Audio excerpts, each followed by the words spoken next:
হঠাৎ লকডাউন ঘোষণায় হাজার হাজার মাইল হেঁটেছেন, মরেছেন, চলেছেন, মরার পরে গঙ্গা দিয়ে ভেসেও গেছেন। We the people of India হচ্ছে আমাদের জনসংখ্যার সেই 25% তরতাজা যুবক যারা বেকার, আনএমপ্লয়েড হয়ে আছে। বছরে 2 কোটি, 10 বছরে 20 কোটি চাকরির কথা থাকলেও প্রধানমন্ত্রী কথা দিলেও তা হয়নি। अन्यायकारी को सबक सिखाएंगे we the people of India. हाँ जी बोलिए madam. I will try to deliver my speech in my mother tongue Bangla. আমরা অল ইন্ডিয়া তৃণমূল কংগ্রেস থেকে ঠিক করেছি যে আমাদের সব এমপিরা সংবিধানের প্রিয়াম্বল বা মুখবন্ধের বিভিন্ন পয়েন্ট নিয়ে একজন বলবো। তো সাকেতের জাস্টিস বা ন্যায়ের পরে আমার point we the people of India. এআইটিসির পক্ষে, অল ইন্ডিয়া তৃণমূল কংগ্রেসের পক্ষে। We the people of India আমরা ভারতের জনগণ। কোন হ্যায় ও, কারা তারা? Who are we the people of India? We the people of India হচ্ছে আমাদের সেই সব লক্ষ কোটি পরিযায়ী শ্রমিকরা, মাইগ্রেন্ট ওয়ার্কার, যারা কোভিড মহামারীতে ইউনিয়ন গভর্নমেন্টের হঠাৎ লকডাউন ঘোষণায় হাজার হাজার মাইল হেঁটেছেন, মরেছেন, চলেছেন, মরার পরে গঙ্গা দিয়ে ভেসেও গেছেন, আর কখনো গঙ্গার তীরে জ্বলে শেষ হয়েছেন যাতে কোভিডের কথা কেউ জানতে না পারে। We the people of India হচ্ছে আমাদের সেই সব সহনাগরিক যারা হঠাৎ ঘোষিত নোটবন্দি, নোট বাতিলের পরে ব্যাংকের লাইনে দাঁড়িয়ে বেঘরে প্রাণ হারিয়েছেন, কিন্তু 1 টাকাও কালো টাকা উদ্ধার হয়নি।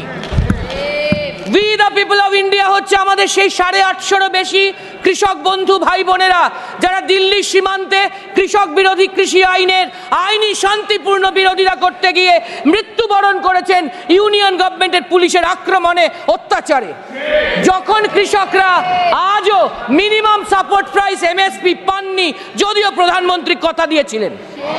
We the people of India হচ্ছে আমাদের সেই 59 লক্ষ MGNREG এর জব কার্ডের শ্রমিকরা যারা তাদের পরিশ্রমের উপার্জনের 2 বছরের কোটি কোটি টাকা এখনো পর্যন্ত 3 বছর হয়ে গেলেও, পেরিয়ে গেলেও বেআইনি ভাবে ইউনিয়ন গভর্নমেন্ট থেকে পাননি।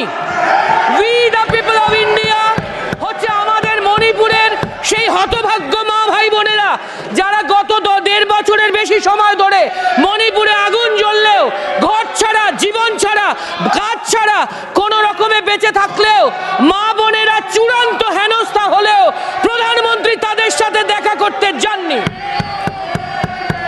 We the people of India হচ্ছে আমাদের বাংলার সেই 10 কোটি মানুষ, সাধারণ মানুষ যাদের ইউনিয়ন গভর্নমেন্ট রাজ্যের টাকা তুলে নিয়ে এসে তার শেয়ার ফেরত না দিয়ে তাদেরকে বঞ্চিত রেখেছে সর্বতোভাবে। We the people of India হচ্ছে আমাদের জনসংখ্যার সেই 25% তরতাজা যুবক যারা বেকার, আনএমপ্লয়েড হয়ে আছে।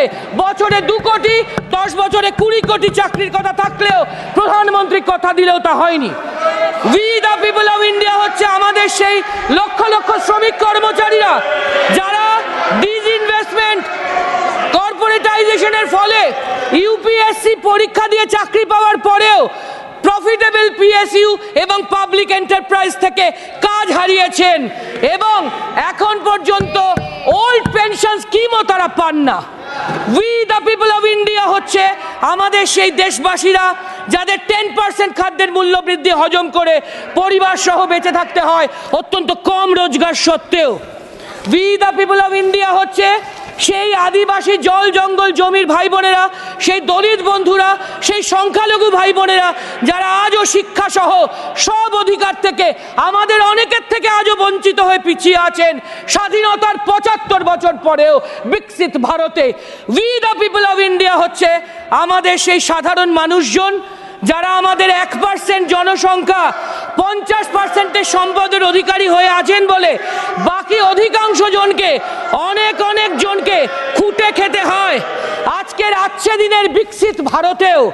We the people of India হচ্ছে আমাদের অসামান্য লড়াকু মমতা ব্যানার্জি, অনেক কষ্ট করে বড় হওয়া উন্নয়নের দিশারি জননেত্রী মমতা ব্যানার্জি এবং তার গ্রাসরুটের কর্মীরা যারা সব সময় এই ইউনিয়ন গভর্নমেন্টের অ্যান্টি পিপল পলিসির বিরুদ্ধে প্রো পিপল থাকতে চায়। আর উই দ্য পিপল অফ ইন্ডিয়ার জন্য লড়তে থাকে কাজ করতে থাকে সংসদের ভেতরে বাইরে মাঠে ময়দানে। We the people of India হচ্ছে আমাদের সবার উপরে মানুষ সত্য, তাহার উপরে নাই, তাই মানুষই লড়ে মরে আর শেষ পর্যন্ত শেষ বিচারে শেষ কথা বলে। Now also we the people of India will tell the last word, अन्यायकारी को सबक सिखाएंगे। We